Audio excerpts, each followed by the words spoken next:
Other questions? I have a question. I'm Yes. trying to undo I wanted to try to put my video on, but I can't see how to do that. Okay, this is Jolie Will, and I had sent you an email. So actually, I have two questions. The first one is about the newest version 26 that I downloaded or I upgraded my phone. And after I did that, I noticed that the little keyboard looked different and it's smaller. And I couldn't get it to be any bigger. Tried to go into settings and I couldn't figure out how to make it a little bit larger. Do you know anything about that? Like I when you're texting or emailing any reason to use the keyboard, it was smaller. I can't swear that I noticed that. It looks different because of their transparent interface, but I'm not Mhm. aware of a size difference. Um, I'm not. I just. Okay, thank you. The other question that I have is that I was wondering because I'm starting to see just some little postings about how really it could be anywhere that we might happen to be anywhere, but we can be tracked and possibly identified. And so the reason that it came up in recent days had to do with maybe attending or being near one of these public demonstrations about the government. And so people were saying, don't turn your phone off, don't carry your phone. And it really just brought up the larger question about security, personal security, um, when you have a phone. So Uh, I it's don't know anything about that. it's a valid question. I will start with talking about something security of something completely different, but it's actually related. The your the only people allowed to use your mailbox are the U.S. Postal Service and you. Your neighbors can't put messages in there. Vendors can't put messages in there. The only people who can put mail in your mailbox is the U.S. Postal Office and you. Anything else that's done is a felony. Well, the FBI wanted to track people by their by their messages email that they were sending and receiving, and they were tired of trying to get warrants for this because the courts are very reluctant to give you warrants. But the courts ruled that there was one thing in on an envelope that is public, and that is the outside. The outside has who it's going to, and sometimes it has who it's coming from. So the FBI started issuing what they call cover letters. And a cover letter is a letter that they issue to the post office saying, when you get letters to or from this person, please run them through your Xerox machine. And you can't actually see the letter, but you can at least see who's mailing it. And by that, they can try and find out if you're engaged in some kind of corrupt activities. Well, that is not as useful as it used to be because people don't mail as much as they used to. But back in the 1930s, 1940s, it was used in a lot of criminal prosecutions. They didn't know what the contents were, but they knew that two bad people were talking to each other, and so therefore they could investigate them and see what it was they were doing. Today we don't do that. Today we send things via email, we send things via text message.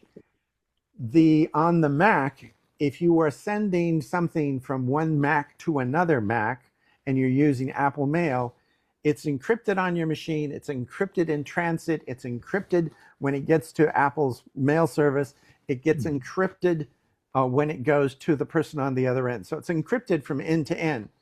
One part that is not encrypted is the address. And that can't be for the same reason you can't encrypt an envelope. The post office has to know where to deliver it. And in this case, the email service has to know where to deliver it. Another issue with email is that once it gets to the other end, that person can basically decrypt it by mailing it off to whoever they want. You hear a lot of people about, their email was intercepted. It really wasn't intercepted. They sent it to Joe. Joe shared it with his girlfriend. His girlfriend was offended and shared it with her friends and ended up in the newspaper. But it's encrypted from your end to another Mac. If you send it from you to a Windows user, it may or may not be encrypted because the Windows machine may not have the technology, may not have an email client that can encrypt it. So it's encrypted from you to Apple. It's encrypted, but it may not be encrypted from Apple to the other person because that person may not have the technology to decrypt it. So you have a limited amount of control there. It's even worse with messages, because if you're sending them from one iPhone to another iPhone and you're using the Apple ID as the address name, it's encrypted from end to end. But if you send it to somebody who's got an Android phone, it's probably not, because most Android phones don't have that level of technology. So what does this have to do with geofencing, which is where the police can figure out where you are located? Geofencing requires a warrant, and you can't just go out and do it without a warrant, because it requires the telephone company to do something. And what it does is the warrant specifies, I'm looking for a particular person, and they're going to be in this area. We think they might be in this area. And they specify a cell tower. And with that specification, they can see whose phone was in that area.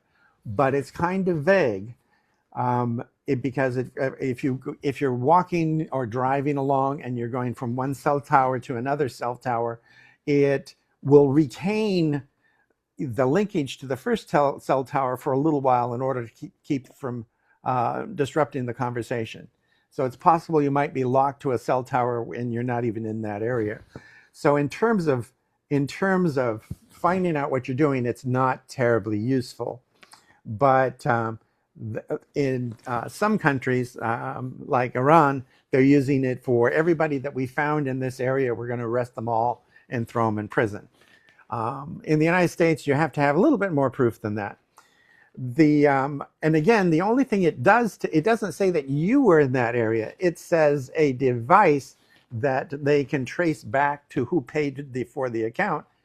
A device was in that area. So, for example, if you left your phone in someone's car, and that person was driving down Washington, they could say that, oh, you were driving down Washington at that particular time. No, it was your device. So it's of limited use, and the courts are very reluctant to get too excited about somebody just because they pinged on a tower. Turning off your phone. A lot of people have been suggested they turn off your phone. Turning off your phone negates your ability to use the phone. You can't be contacted on the phone if the phone is turned off. So that's not really a good idea. I know one guy who keeps his phone in his microwave. Does anyone know why anyone would keep a phone in a microwave? Aren't microwaves shielded? Yes, a microwave is a Faraday cage. Faraday, you can look up what Faraday was, but he was an English physicist who figured out how electromagnetic fields work. And a Faraday cage is basically a box that you can put something in so that radio signals of a certain type can't leave the box or enter the box. There are rooms that they build in government buildings that have a Faraday cage inside, so that you can go in and look at classified information, and no information can leak out of that room. And a microwave happens to be a Faraday cage.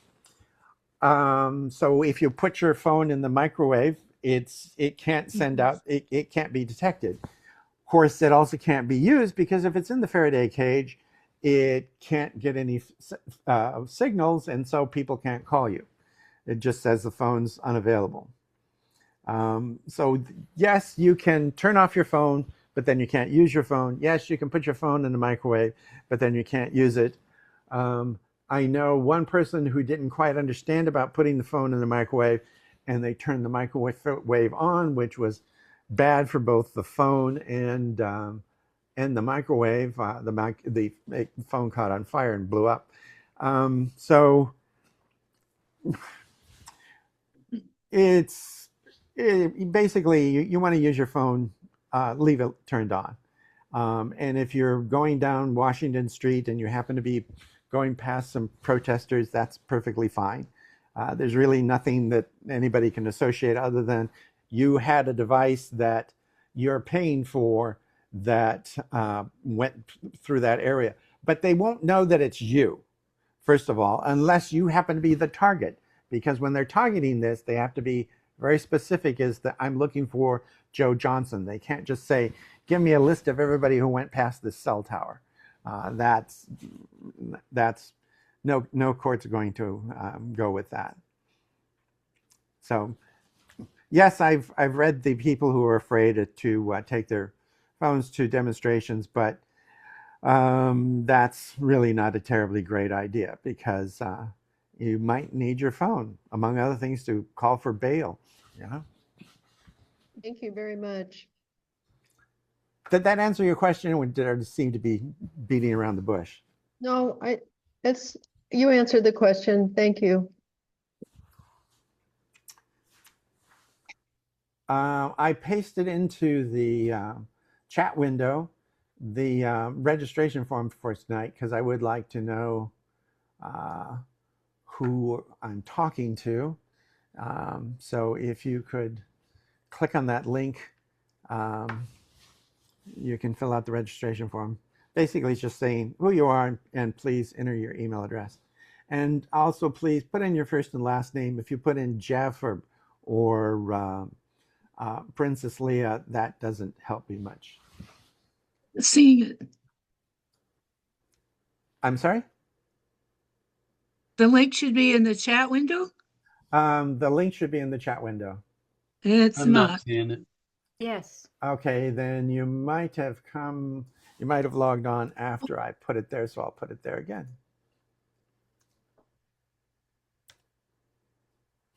Okay. Any more questions? Can you say if you don't want to have notifications pop up from like games, do you have to go to that game itself in the apps, the apps section and turn off the various notifications? Or can you do it in the notifications part? You Or can do you have to? You should be able to do it in the notifications part, or you should be able to do it in the game itself. Some games, they have a function that turns it on, but then they don't have a way for turning it off. But you should be able to go to the notification center and find that particular application and say, turn it off or do whatever else you want done with it.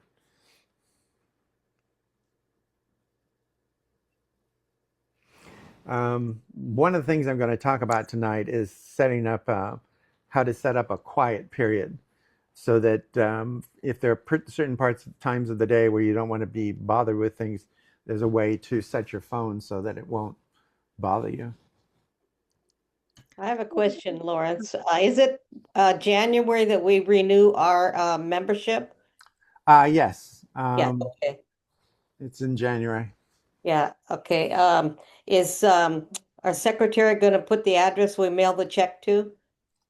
It's on the website. If you look Is it? under, Okay. yeah, it's under, I don't remember what it's under. It's join or something. It's on the website. Okay, thank you. Lawrence, this is Deborah. Yes. And I have a question. I usually work on my computer with Gmail, and I'm trying to use my smartphone more. But how do I take a link that I want to share with someone in my Gmail and get it to my phone so I can send it to them as a message. Like if I want to share this link, I don't know how to do that. Have you set up email on your phone? Yes. Email it to yourself.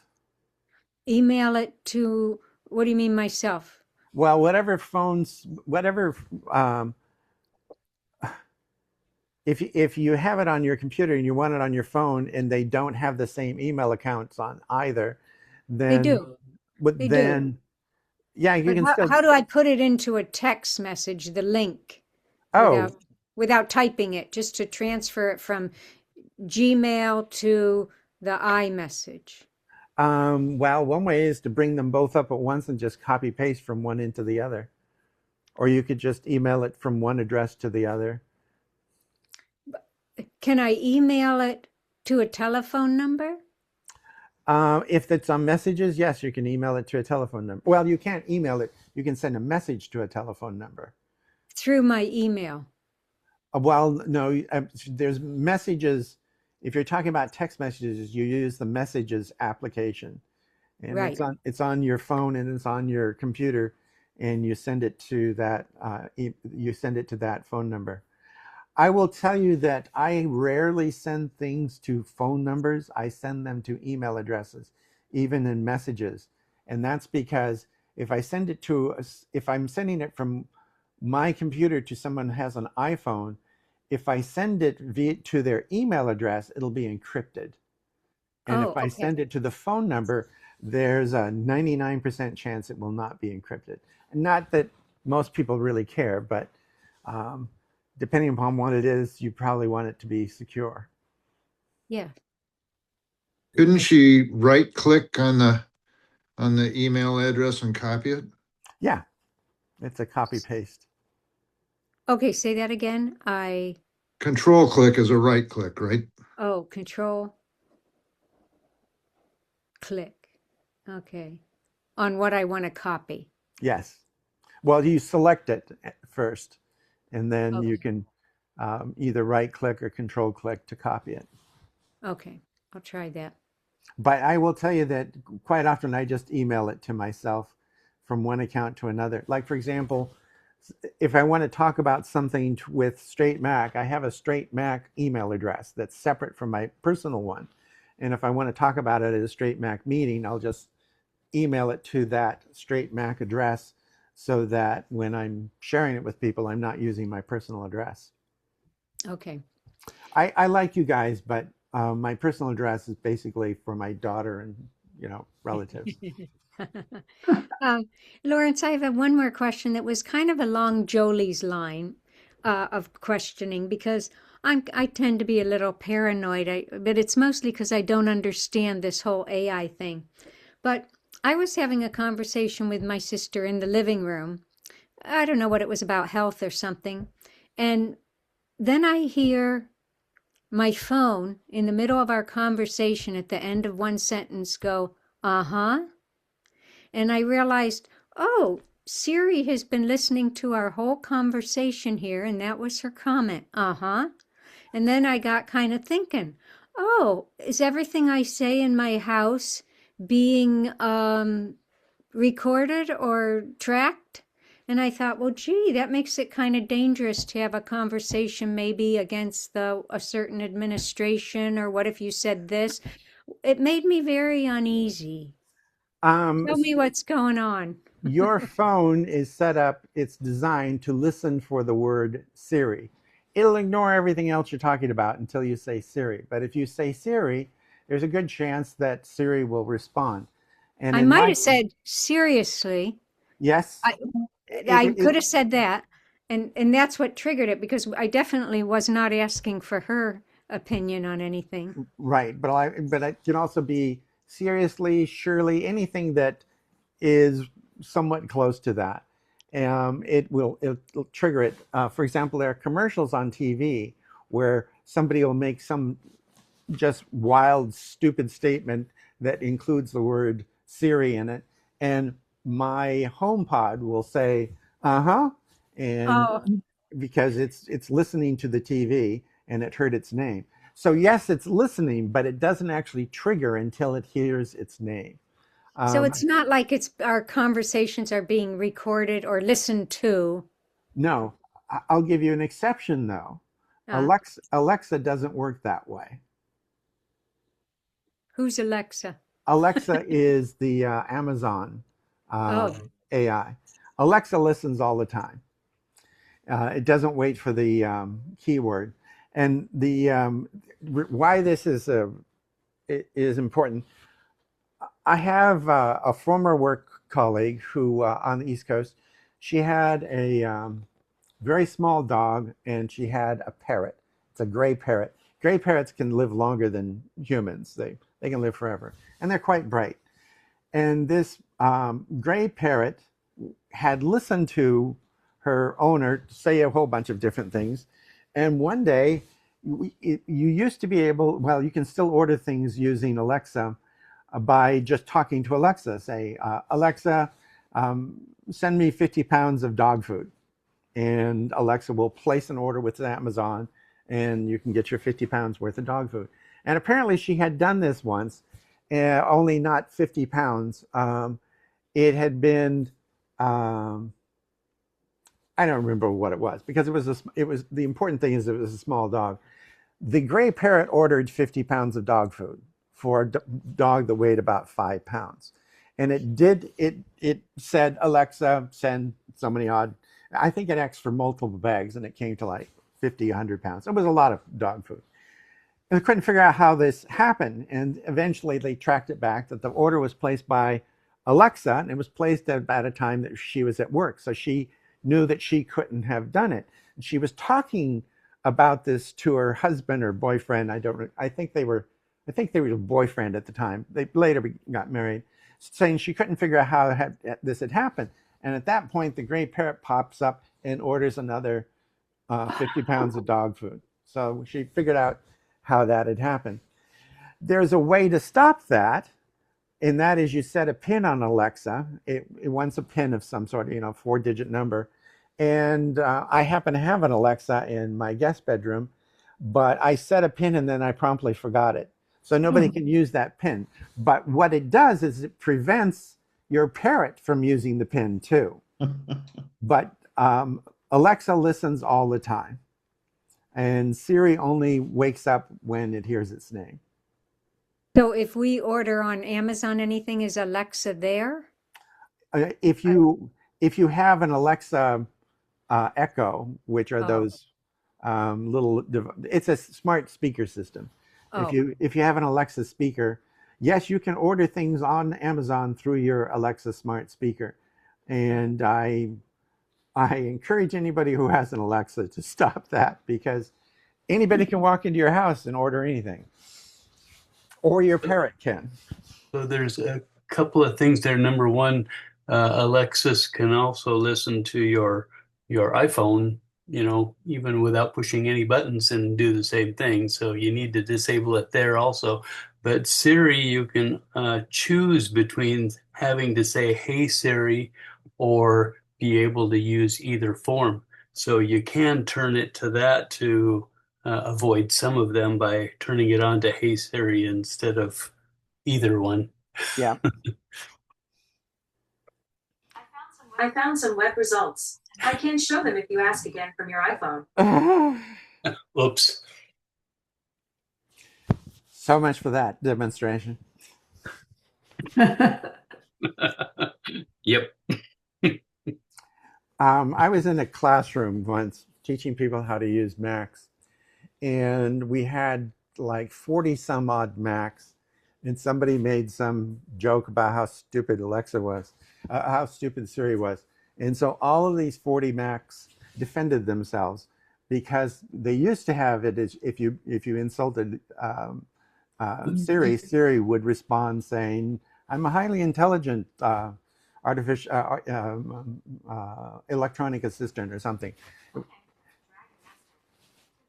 My phone did that, and because I called it stupid. And it told me it was not stupid, that it knew many things, and it proceeded to list all of them. I was going to ask if, therefore, it might not be good for me to bring my Alexa. I have this Alexa that I ordered, but I've been scared to plug it in. And I was going to bring it to my husband, who's, in a residence, veterans home residence. But maybe that might not be a good idea. I thought he'd enjoy the access to information. I do think that it would be a good idea, but I would set a pin and then promptly forget it so that you can't have an Yeah. accidental purchase, because it's fairly common for people to accidentally order things like Okay. blankety blanket. We broke another dish. I'm going to tell Alexa to order 500 more dishes, and next thing you know, you have 500 dishes. Yeah. So it is a good idea to set a pin and then forget it, because again, that also prevents anybody who comes into your husband's room from accidentally doing something. Yeah. And Okay. and Alexa is good for things like asking, what the weather's going to be, what the time is in Tokyo, and all kinds of. Yeah. It does useful things too. Yeah. Thank you. Okay, it's past 7 o'clock, and I will ask: I see our treasurer? Is our president anywhere? Yeah, the president is out of town right now. I'm sorry. Ah, And she cannot join either. So, yeah, she's off today. And I have a little report, but not very much. Our balance right now is $2,041.47. But that's before have paid you. So it's probably going to be about 300, almost $350 less, and I'll send you the check. okay. Thank you. Yeah, no problem. So, Yes. and actually the dues would be due again for 2026. The, what was it, $25? I think it's 24. 24. I'm sorry. Yeah. It's 24 for the year. And the address is on the join page of our website. If you scroll down to the bottom, it says Strait Macintosh User Group, and it gives the address. Oh, okay, great. Yeah, it's 325 East Washington Street, number 146, and Squim 98382. And yes, it is true that I am the biggest expense of the organization. Well, you can explain a better what the money goes out for. I know it's for WordPress, so yeah, the our website Worth every penny. Our website is done in a content management system called WordPress, and because it's slightly more expensive, but it's easiest for us to host it on WordPress's own servers, because at that point nobody really has to know anything about computers in order to use the WordPress site. You have to know how to use WordPress, but that's about it. We pay for WordPress. We pay for the rental. We're renting space on the server. We're renting the name straightmac.org. We actually have to pay a company to provide the service that links the computers together. So we rent that, and we also rent some pieces of software to do backups and run the discussion board and things like that. So I am the biggest expense. I will readily acknowledge that. Speaking of expenses, I would like us to have an in-person meeting, but because of things that I'm doing personally, other than running the user group, I really probably won't have any time until possibly May or June. If the library is not open by that time, I was planning on using my church as a meeting place. And I need a topic for us to talk about when we get there. But one other thing that we could do at the same time is basically have it's not really a garage sale, an exchange. I can bring some equipment that I don't need anymore that people might find of value, and the other people could do that as well. But right now it's looking like that probably won't happen until June or something like that. And it would probably be held on a Saturday, because while there are people who do all kinds of interesting things on Saturday, there are also people who have to work and they don't want to drive, and we probably wouldn't want to do it at night, so we want to do it during the daytime. And that, for a church in particular, that means Saturday. So I have given that some thought. Any questions before I go on to the presentation? Okay, I'm going to share my screen, I hope. Oh, really?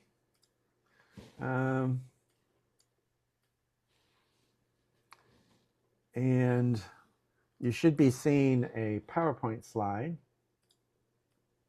I hope. It's not, sorry, it's not PowerPoint, it's Keynote. Is that what you see? Yes. You Okay. see iPhone literacy. All right, I'm going to start this up. I'm saying it's part one of maybe more parts because it's a complicated, what an iPhone can do is actually fairly complicated. An iPhone is basically a Unix computer that you put in your pocket. And the first Unix computers cost millions of dollars and are millions of times slower than an iPhone. But what an iPhone can do is a lot. So first thing I want to do is point out some references. On your iPhone is an application called Tips. And if you've never seen it, just go down to the search bar and type in Tips and it'll pop up. It's basically an encyclopedia of what your iPhone can do. And there's a screenshot of the types of way that it's set up and the different topics that you can have. And that's just the first page. There's another page, the second page over here. This is all out of Tips. So it's not only how to use the iPhone itself, but also how to use it with Apple TV and AirPods and all kinds of different things. And Tips is available on the iPhone, the iPad, and the Mac. They have slightly different content, but a lot of the things they have are in common. And you'll notice that there's a search bar on every page. So if you don't see what you're looking, if you don't immediately see it, then you type something into the search bar and it'll go find it. And this is on your iPhone, unless you have a really old iPhone. But it's been on the iPhone for, 5 or 6 years at least. Another reference that I can endorse is the iPhone and iPad Basics book by Take Control Books. It's an electronic book, so you go to their site and you buy it and you can download it and start using it immediately. It's in iBook format, which is called an EPUB. And EPUBs can be read by books on your iPhone, your iPad, or your Mac. And it's because it's electronic, it's searchable, so you can do the same thing, just type in what you want and go find that particular page. I think this is $15. The Tips is free because it's on your iPhone already. One of the first things you should note about your iPhone is who you are. And now that might seem kind of self-evident, but it's important to, right from the start, keep this in mind, because your iPhone has all kinds of personal information on it.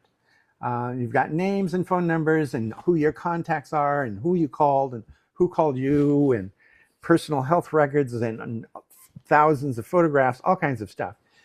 And on the About page, you will find that it says things about you, such as your name. And that's the first thing you should go to. Go to Settings, General, About, and right up at the top, it'll have probably something that says something like John's iPhone. You can edit that immediately. Just click in there and name it anything you want that is not your name or something associated. So don't name it after your favorite pet or the street that you live on or something like that. Just pick a word or a phrase or something and stick it in there. The reason for this is that your iPhone has lots of radios in it. And some of those radios will say what it is. They'll say that it's an iPhone, and some of them might even say what the iPhone's name is. So if the iPhone is telling people that this is John's iPhone, then it kind of narrows down who it is that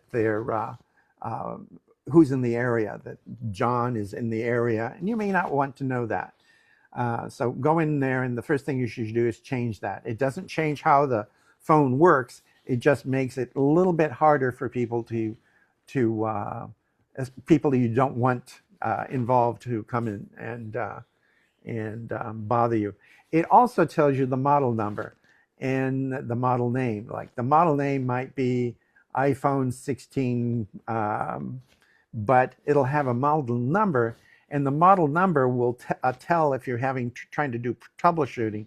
It'll tell somebody on the other end, it's an iPhone 16 Pro Max, that it's got 256 gigs of storage, and it'll tell them more things about it. So that's worth knowing.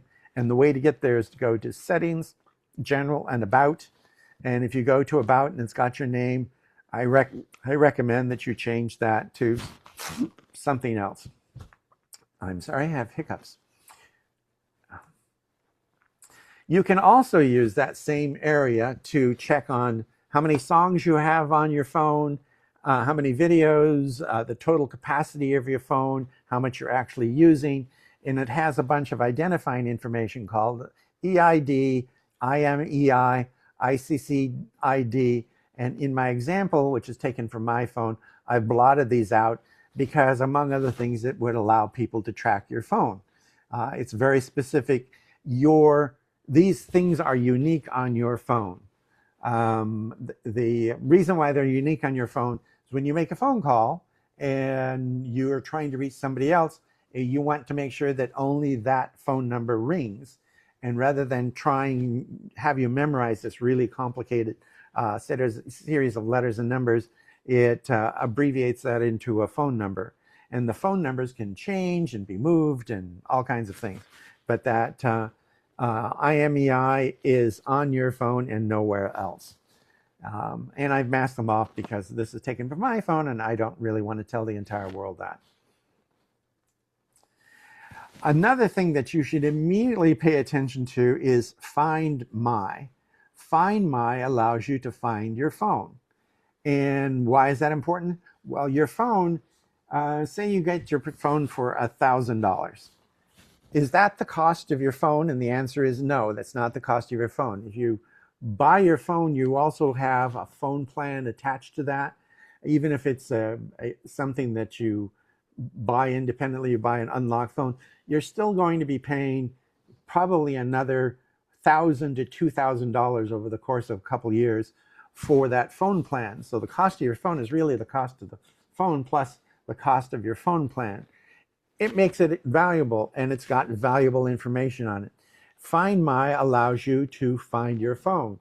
So if you have a Mac or an iPad, you can use Find My on the Mac or iPad to find your phone. And among other things, if you turn on Find My Phone, you can even use your iPad to go wander around the house and find it, and it'll actually point arrows in the direction where the phone is located in case you left it in your car or in the closet or wherever it is. The other thing that it's useful for is you can share that location with your loved ones. So, for example, my late spouse, I knew where she was from just going to Find My. I can find out that she was at church or she was doing something else. But if she was in a meeting, I wouldn't call her and interrupt her.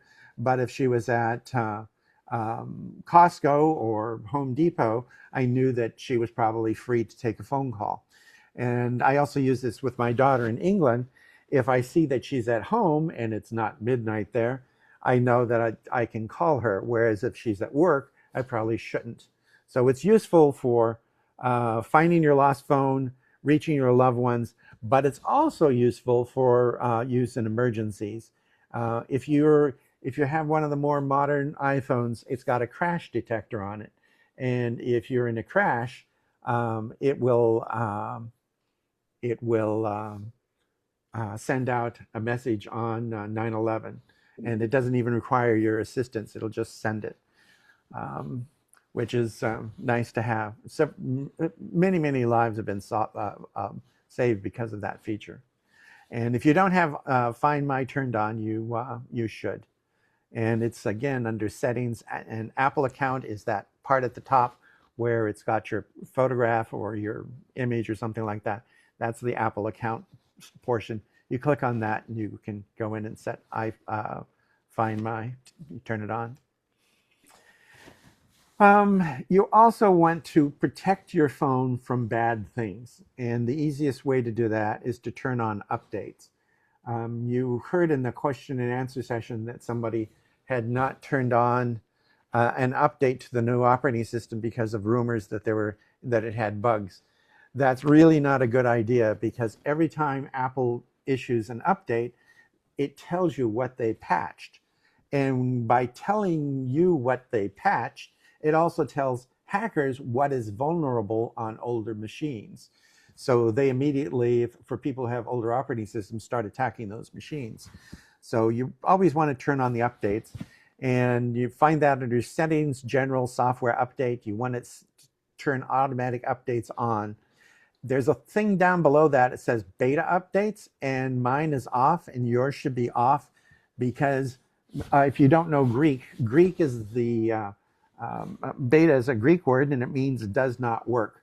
Beta software is called beta software because the publisher of the software sends it out to a bunch of people and says, tell us what doesn't work, which means that at the time they send it out, they know that there are things that don't work.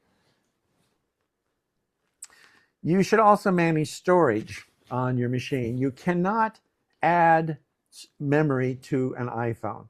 When you buy it, it's a whole thing. You can't add anything to it. So you always want to make sure that you buy more than the minimum that you need to use, because things like photographs in particular take up a lot of room. You can store entire movies on the phone so you can watch them during flights and such. And a movie could be 4 gigabytes worth of storage. And music and email messages and attachments and all kinds of stuff can use up room. So you always buy more than you want. You'll notice that in my image here, Prince of Persia, which is a game, all by itself is 3 gigabytes, that one game. And this is a screenshot from my phone.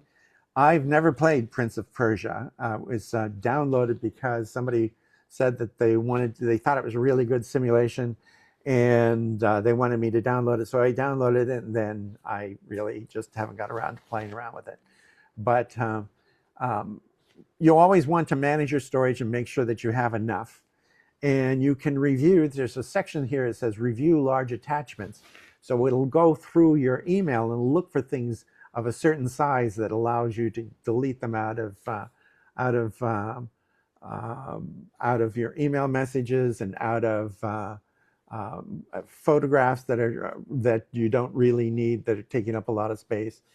It'll allow you to do that. That's not the best way to do it, but you can do that. Next thing, before I get too involved with this, I want to ask, are there any questions about anything I've said? This is Sidna. I can't find My iPhone in settings.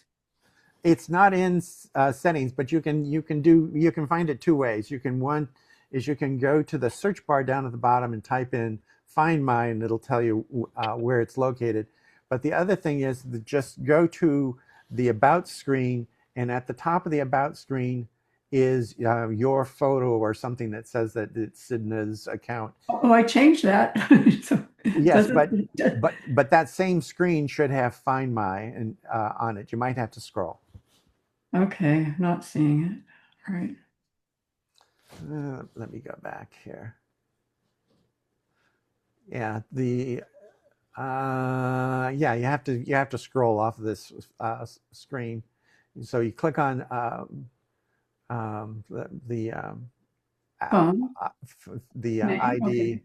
and it'll it'll lead you to find my. So I type that in there.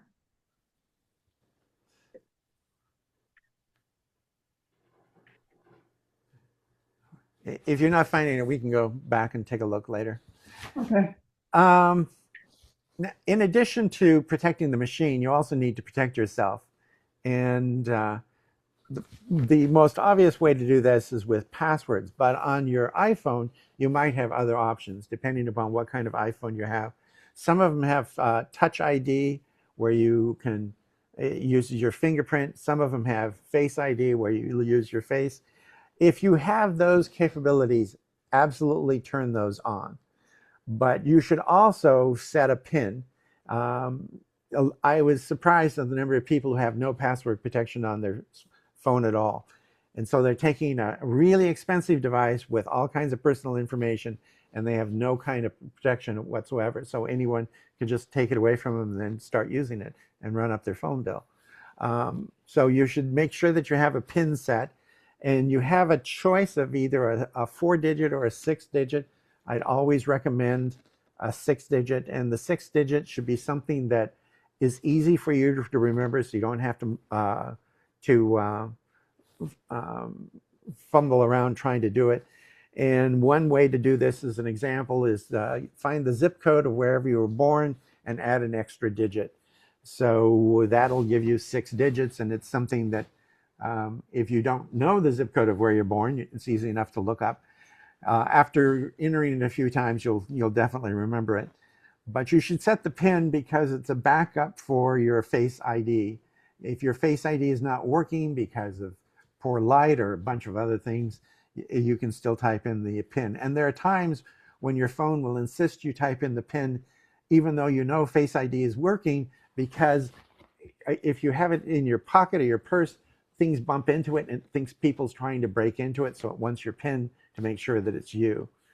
So set a PIN and use Face ID or use the fingerprint Touch ID, because among other things, you will need it to do things like unlock the phone, add things to your phone from the iTunes and the App Store, do payments, have password autofill. You notice that on this particular phone, all those things are turned on. So if you want to do any of those things, you need either Face ID or a passcode. There is you can set up an alternate appearance. So for example, if you are afraid that it won't recognize you with and without glasses, you can do that. You can also set a Face ID with a mask. Now, you might think this was put on there for the pandemic, and that's true, but it's also useful in the wintertime when you might have a muff around your face, and you don't want to take the muff off of your face in order to open up your phone. So give it a chance with this Face ID with mask. As a clue, when it's doing the look at your face, it's looking mostly around your eyes, because that's a very distinctive part of the face, your eyes and the shape of your nose. And how it does this, if you have a phone that's got a black bar at the top, that black bar actually holds a whole bunch of infrared emitters. And what they do is they shine a whole bunch of invisible light at your face, and depending upon how rapidly it comes back to the phone, they can tell the shape of your face. So it's looking at the shape of your face as well as particularly the look of your eyes is how Face ID works.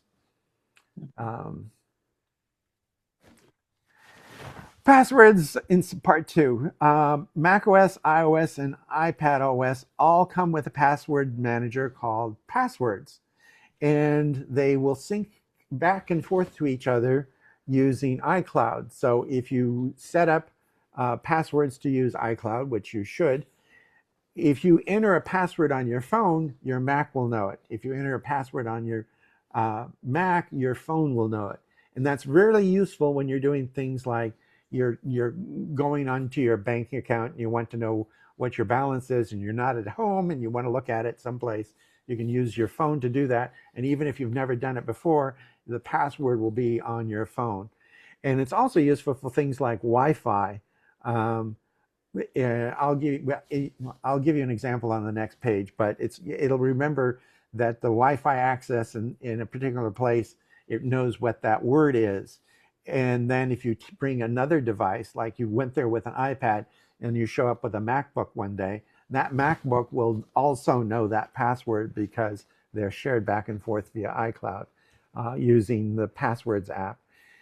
There's also a really good commercial app called 1Password, which does a few more things than Apple's password, but it's a subscription thing. It costs money. I'm not denigrating it. I'm just saying, yes, it does more, but it also costs money. Chrome, Firefox, Safari, Google, all of these also save passwords, and there are also things called authenticators that basically authenticate that are you, and those things can also store useful information. So you really should use a password manager, because you should never ever use a password for more than one website or application or anything of that sort. Never repeat a password. I'll give you an example. There's a business downtown where the owner used the same password for his phone and for his computer that he used to run his business, and used it on a bunch of other things. And he entered into a free drawing that he found online. And this free drawing was for, I don't know, a boat or something. Well, the free drawing was actually a scam. And what they were doing is they were collecting people's email address and then password. Since this business owner used the same email ID and password for everything, the hackers then just went through and found banks that had that email and password ID and drained his account. So you never, ever, ever want to use the same password for more than one thing. And the best way to keep track of that is with a password manager. Password managers, among other things, sort them in alphabetical order, and they've got a little find thing where you can go find things. It's much better than putting them on a sheet of paper. Back in the ancient days, they used to have these things called typing L's on desks. And a typing L was a flat metal panel that came out that you could put a typewriter on. And if you weren't using the typewriter, you could then shove it back into the desk. Well, people don't use them for typewriters anymore.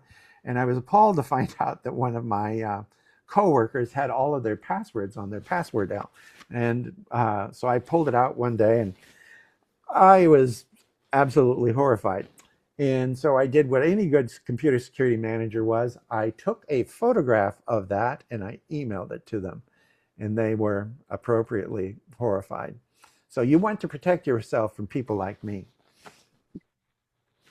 Oh, but by the way, this is a screenshot of things on my phone that I'm allowing to autofill passwords. The password manager, yes, I'm allowing it to do that, but I don't let any of my browsers do that. Anyone have an idea why?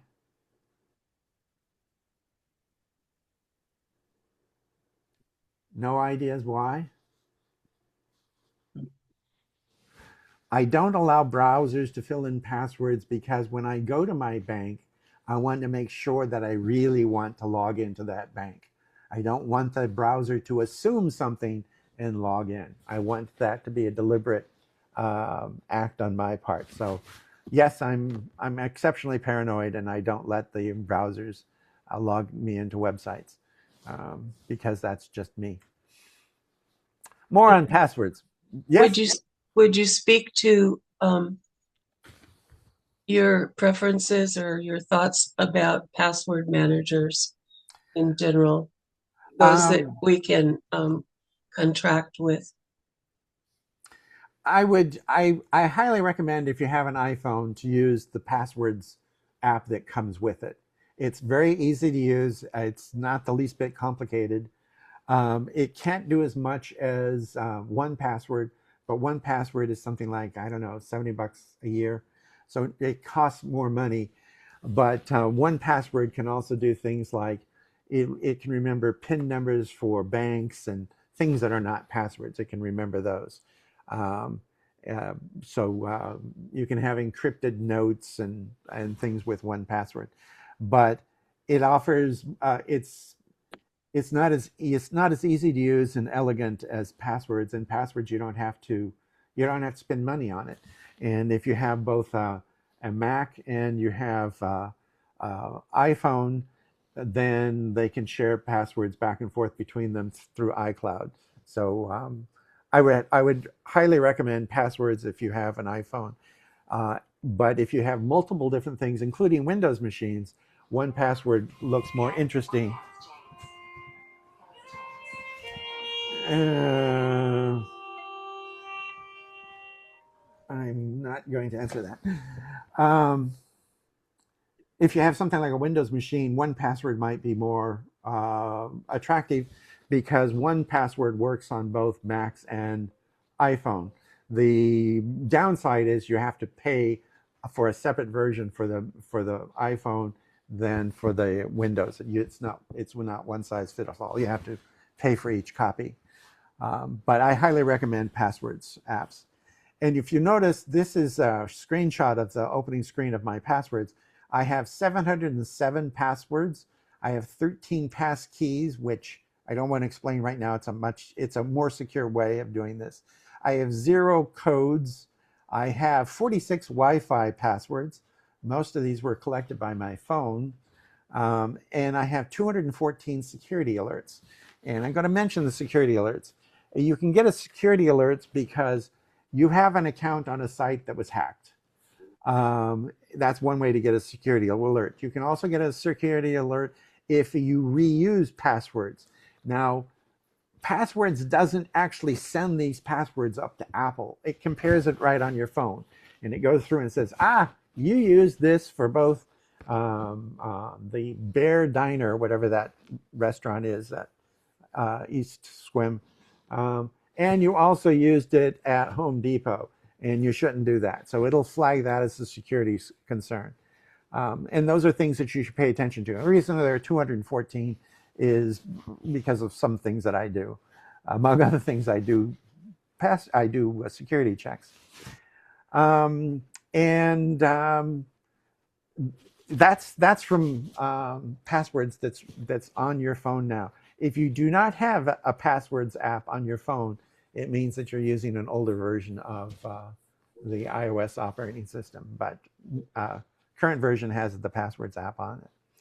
And it first came out on the iPhone, in fact, and then recently it moved to the Mac. Any questions on that? Ken or Kenneth James? I will talk to him later. Something else you need to pay attention to. The average age of the person in our user group is not young. And looking into the display settings, if you think that the text is too small or the screen is too bright, you can go to settings display and you can change it from a light theme to a dark theme. I usually have mine set at the light theme during the day and the dark theme at night because I don't like the glaring white light coming up at me. You can have it change the scene at the theme at sunset. And how does it know sunset? It knows what your latitude and your longitude is, and it knows what time it is, so it's got a good idea of when sunset is. If you don't like the liquid glass interface that Apple has, you can make some changes to it. The primary one to pay attention to, though, is the text size and whether or not you want it to be bold text. A lot of people, they just see bold text with more ease. You can do all kinds of different kinds of settings just in the display. This true tone has to do with how much blue light you have. LEDs are famous for emitting more blue light than the sun does. The sun has a slightly more yellow light, and the true tone sets it so that it's more, it has less blue and more yellow. And it looks better on things like skin tones. So that's what a true tone is. Related to accessibility, the display, is the accessibility settings, which is under settings, accessibility. You can have the phone speak to you. So when you click on something, it'll actually speak the text to you. You can have the zoom text to make it larger. You can change the size of text in something other than the main display. You can set it to control things by your voice, where you can actually say, do this, that, and the other thing. I can all of us can do this. If you turn on Siri, you can have Siri dial a phone number. The trouble is you have to have something that's very specific. So for example, I could have it dial my late spouse's phone number because she was in my VIP list and she was the only one there named Kathleen. So I could say, call Kathleen, and my phone would call Kathleen without me even touching the phone. So that's a useful. Siri in another room stuck.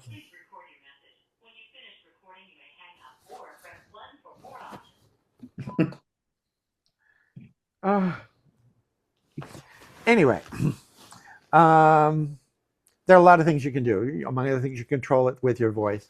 So there are a lot of accessibility options.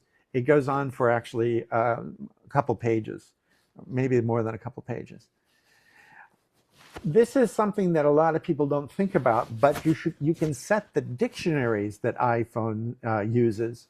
I have mine set to the English US, the English UK, the French to English, the German to English, the Japanese to English are all selected on my phones because of various things that I do. My daughter lives in England and she sends a lot of things to me with British spellings. I use the English spelling myself.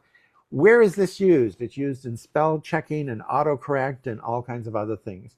If you don't set it, it's going to be set to English US, but you can add other things to it.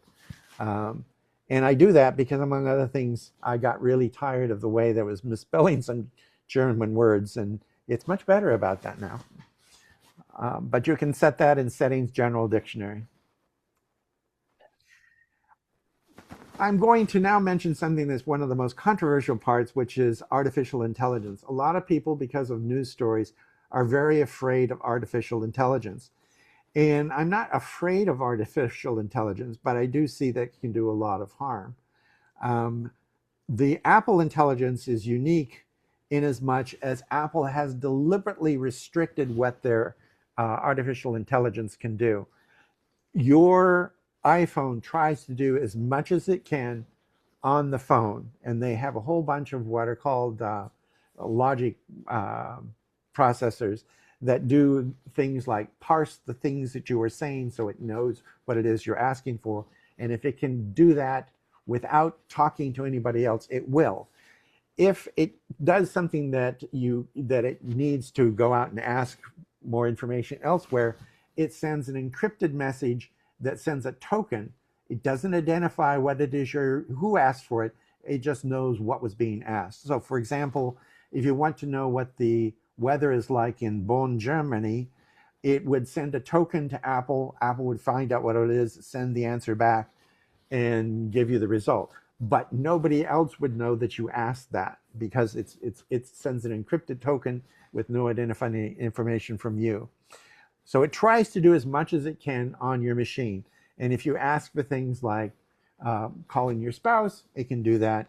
If you ask for the current temperature, it knows where you are and it can figure out what the current temperature is. Doesn't really need to go out and do a lot of things for what you're.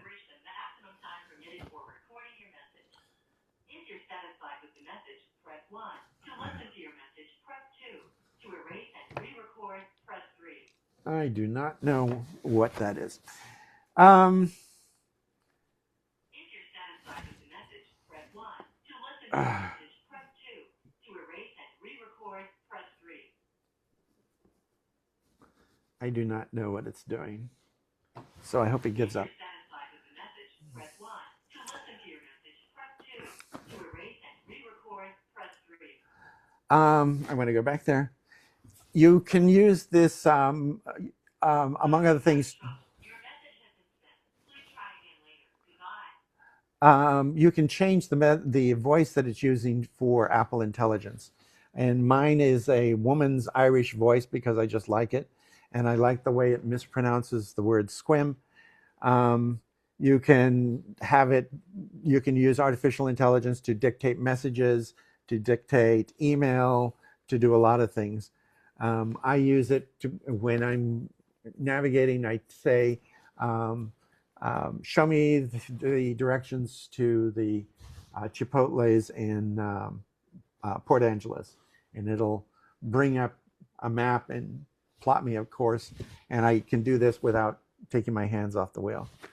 So it is a useful set of things you can do. But you can go through the Apple Intelligence, tell it what it is that you want it to do and what you don't want it to do.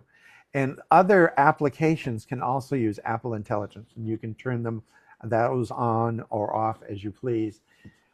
As a general guideline, don't allow applications to use contacts or Siri or Apple Intelligence unless you think it makes sense.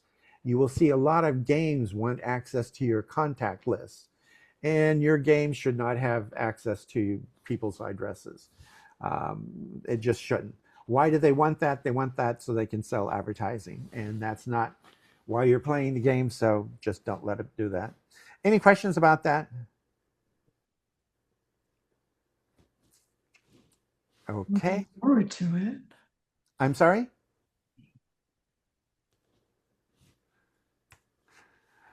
The camera. There are a staggering number of things to talk about the camera, and I'm going to skip this entirely, and we can do this at some other time because it's really a universe unto itself. These are just the screens for all the different things you can set the camera for, and that's a lot. So we're going to skip that. I'm going to demonstrate something else, though. I'm going to get out of my slideshow and bring up a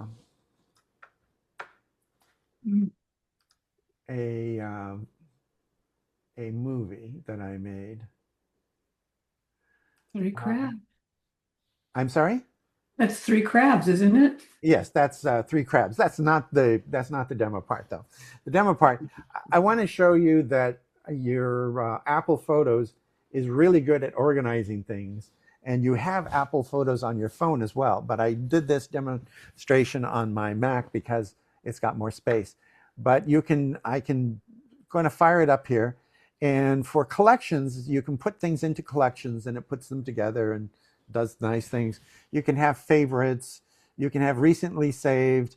You can have map. Well, this map shows where photographs were taken. How does it know where they're taken? Because the iPhone knows where it was when it took a photograph. You can have videos, and videos, among other things, you can have videos that have slow motion. Now you'll see it slows down here, and that was done with the slow motion setting on the camera. And here we have it sped up because it's a time lapse, and you never want to be on a merry-go-round going that fast. And here we have some windmills in Eastern Washington that are going at really fast speed. So this actually helps speed the Earth up by making it go that fast. That's a joke. That's a joke. Here we have the Northern Lights, time lapse of the Northern Lights that I took last year. Yeah. So those are that, but your iPhone automatically characterizes things and puts them in these spaces. How does it know what a screenshot is? It knows that because you click 2 buttons and it saves it in a certain format. This, by the way, is the punctuation out of something I wrote. So it got rid of the text and just had the punctuation. Don't ask why I did that. There was a reason. I was trying to show somebody how to do secret messages. It's not showing people and pets because I didn't specify people and pets, so I didn't have them. Here you're showing the videos again. Selfies, how does it know selfie? It's using the front camera, so it knows it's a selfie. I use it for taking pictures of roofs in European buildings, cathedrals, and this is York Cathedral, for example. This is the underside of my table. I didn't want to crawl around on the floor to find out what it was, so I just took a selfie of the floor. This is a diving bell in Dublin. The next thing it's going to show is a conference center in Dublin, shooting straight up. So selfies can be used for things. That's as a dinosaur in Denver. They can be used for things other than taking pictures of yourself. Live photos, all those live photos were taken by mistake. And these portraits were also taken by mistake. These are panoramas. Panoramas can be vertical. I wanted a long picture of this totem pole, and so I made a panorama. It defines a panorama as something that has an extra long width. So it can be almost anything. It can be the ocean. This is taken up from a park here. And this next one is going to be a meteor crater in Arizona that I'd always wanted to visit.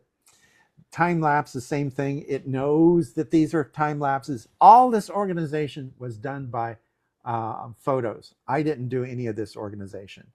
And that's what I want to show you, that photos can do this.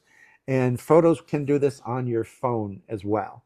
You don't have to go to any great effort. A lot of people say, I can't figure out how to organize my photos.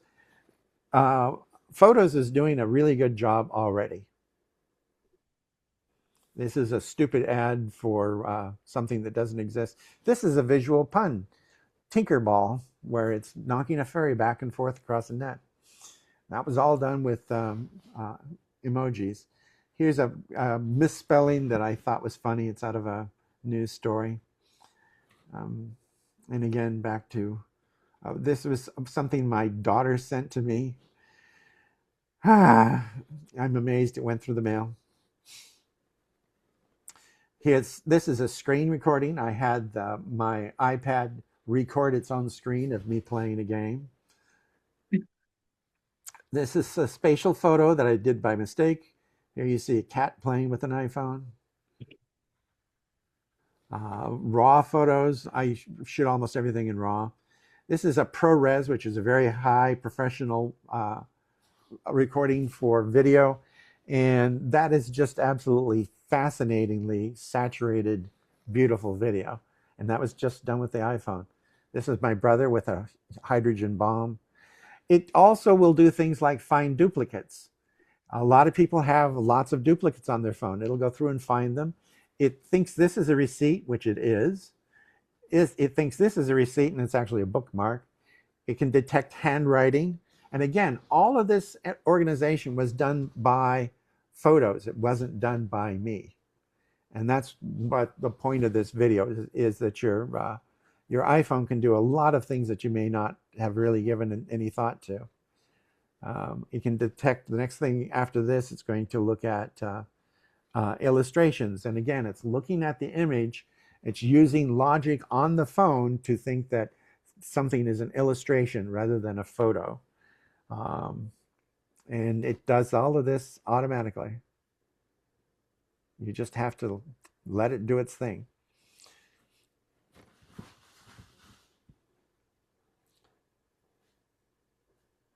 Any questions about that?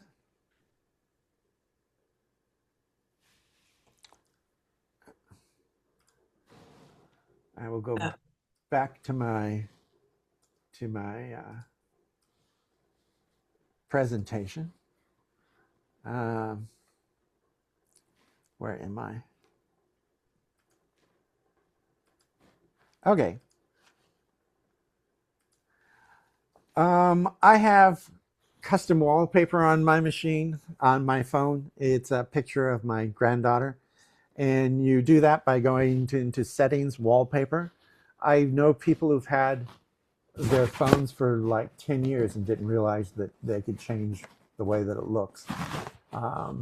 You can also have it, you can have multiple sets. You can have the a photo for the lock screen, and you can have a different one for the regular screen that you're using when you're actually doing something with the phone. So you have complete control of that, and you can change it. You can also customize it. So for example, I have this large time setting on the lock screen. Standby is sort of similar to lock screen. It's in settings, standby. If you have one of the newer phones and you have it on its charge and you mount it, tilt it up on its side, it turns itself into a nighttime clock. and it'll have red characters so it doesn't mess up your time vision, and you can have it show the outside weather or whatever it is that fits in that. Number of different things can be on it, and that's built into your iPhone. You don't have to do anything special. Just make sure it's plugged into power, set it up on its side at nighttime, and it'll turn into a bedside clock.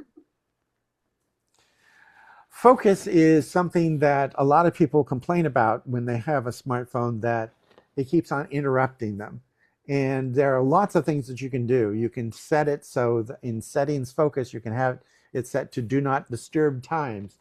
I have my day set from 10 at night till 6:30 in the morning. From 10 at night to 6:30 in the morning, my phone will not beep when it gets an email, will not beep when it gets a message, will not respond to a phone call unless it's somebody on my VIP list. And the VIPs are usually family members. And it'll also send through emergency alerts. I don't know how many of you were hit with a Amber Alert like at 5 in the morning a couple weeks ago. There was an Amber Alert. Those do break through. So if we had a tsunami warning, it would break through. You can set to times where it reduces interruptions at work times or when you're studying or other types of things. You can set it to know what your sleep time is and all kinds of different things to reduce the amount of chaos that you have to deal with. You can also go through and set notifications on all of your apps. And you do this in setting notifications, and at the top it lists you the different kinds of alerts displays that you can get. And here it says I want a scheduled summary of alerts at 8 and 8 in the morning and 6 at night. And down at the bottom it says notification style, and it'll have a long list of every single app on your phone that sends out a notification. And you can turn off notifications so you get none at all, or you can specify a particular type of notification. Notification can be a beep noise. The notification can be a banner across the front of your iPhone. The notification can be a vibration. But again, for a lot of people, you might just want to go through and just turn off a lot of these things because you don't want to be interrupted. Haptics is a fancy word for the vibration. So you can set things so that for certain types of things, you get a vibration rather than an audible signal. But you can also go through and you can change the volume level for alerts. You can change change the ringtone have it a different type of ringtone for your text messages, for voicemail, for email. When you're sending mail, sometimes people like to hear something to make sure that it actually left. In my particular case, I use a swoosh noise. You can have custom ringtones for particular people. I'm not going to go into how to do that right this second because it takes a while. But for example, my brother, my daughter, my late spouse all had their own ringtones, so I could tell just from the ringtone who was calling me. They're also on newer phones. They will automatically dial 911 if you're in a crash. And you do this from the settings emergency SOS. You can turn it on. I recommend everyone do that.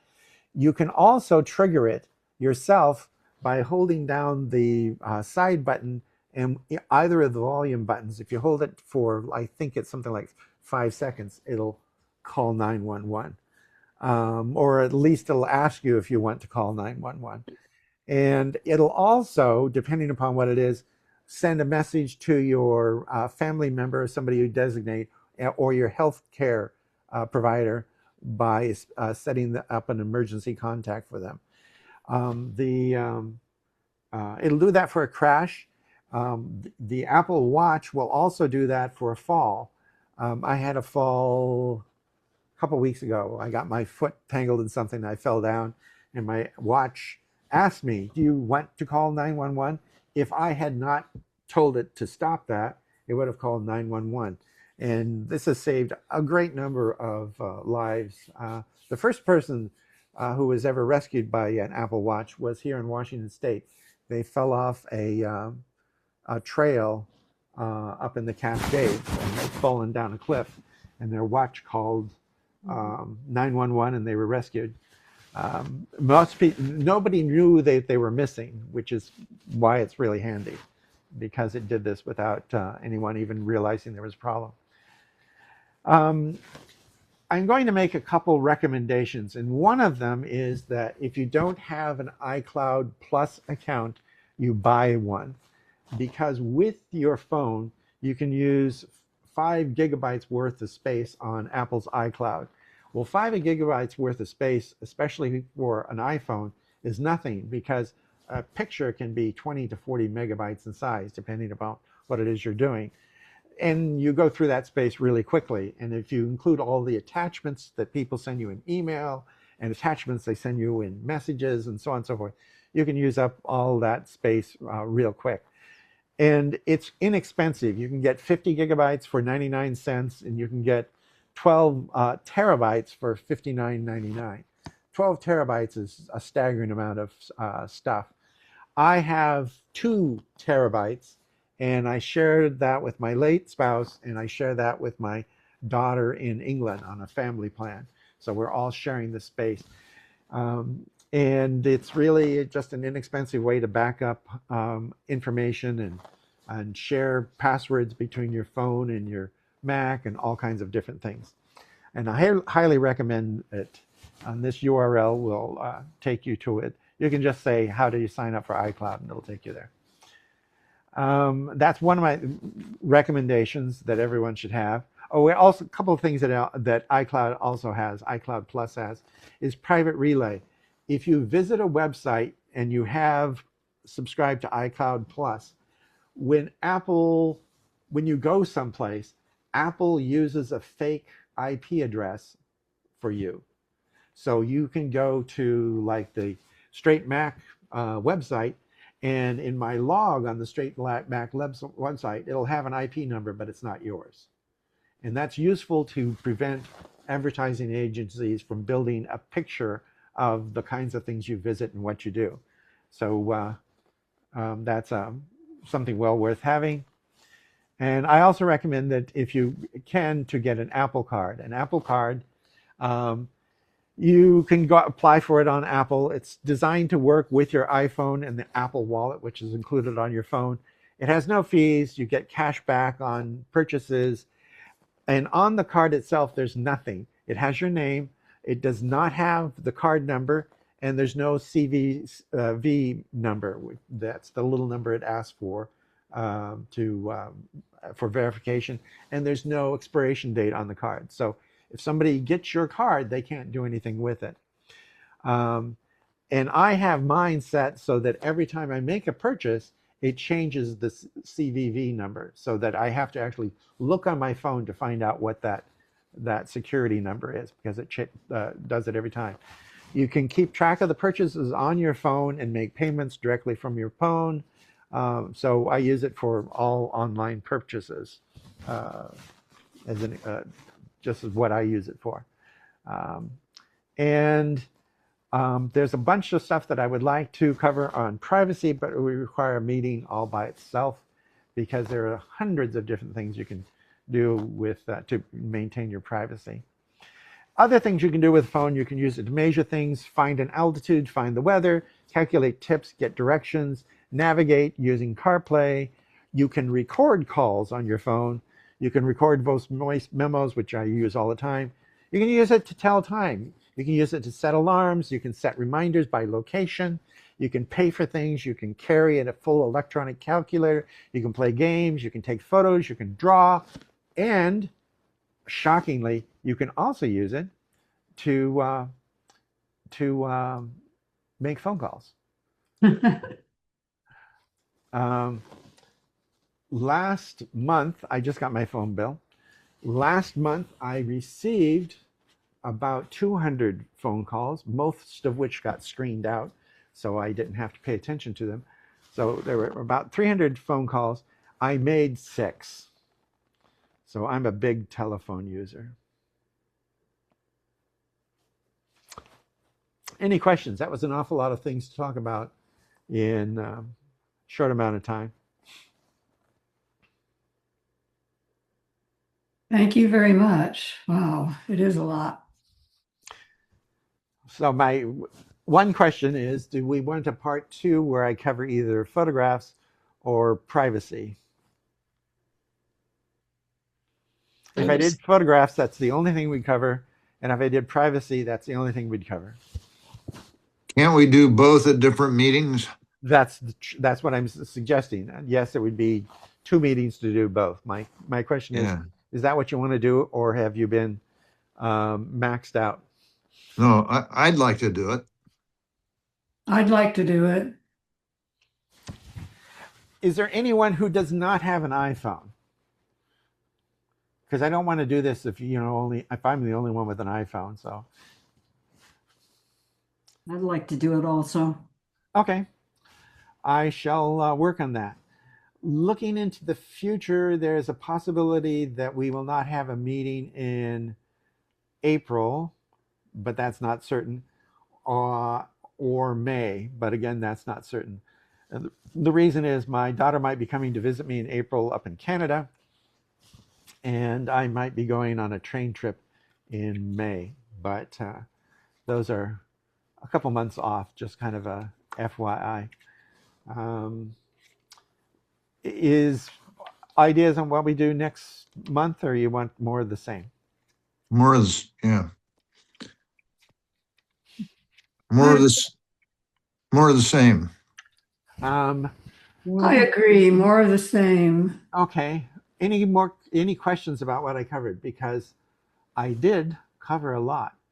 And by the way, if you didn't get the impression that I want you to use a password manager, I want you to use the Tips application on the iPhone, it would be a good idea, but you don't have to get an Apple credit card, because it's really, oh, by the way, this is Kathleen's credit card. It's made of titanium.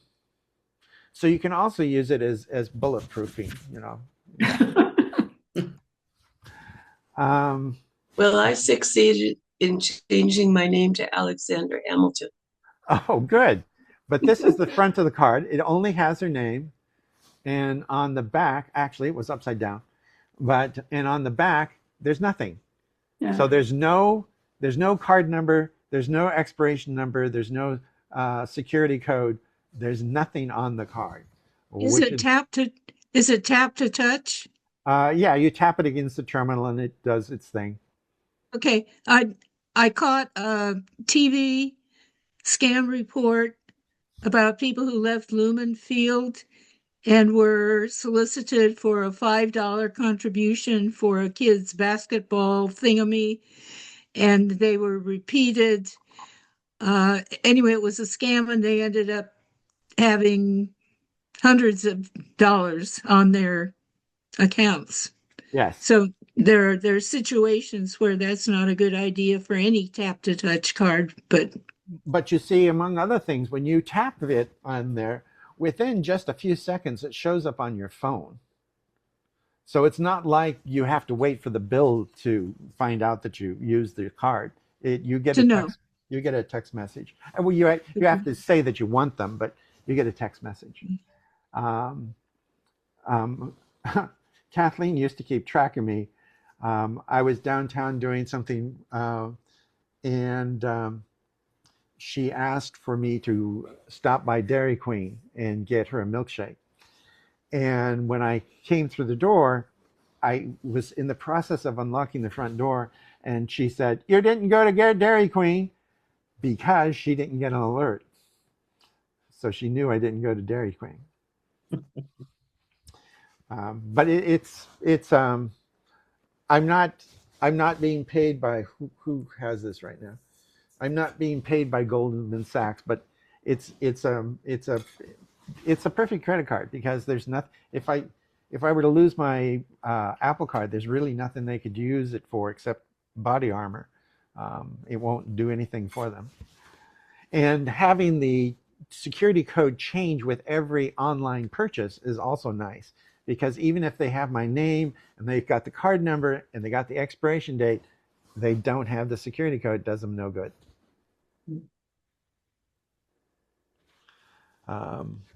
Those people who were scammed at Lumen Field, what had happened was that they were repeatedly running the same charge through. Yeah. Well, that won't work because it'll only Oh. get the first one to go through. After that, it Yeah. won't work. And because you're getting an alert, you can know how much it was for, and you can, if it's not right, you just call them up and say, "Hey, this is a scam," and they stop it. And also, the other thing that you might have noticed, I am lobbying that you get iCloud Plus. Between having more space in iCloud and the private relay, where you go someplace with your browser and they basically have nothing that they can use to track you, that's also very worthwhile. The iCloud Plus, so is that for your computer too? When you're on iCloud Plus, it'll work with any of your Apple devices that Nice. use that same account. Okay. Anything else? Thank you, Lawrence. Yep, thank you. Have a nice night. Thank you very much. Thanks for doing that. That's a lot of work. Yeah, thank you. Thank you. Bye. Thanks a lot. Appreciate it. Yeah.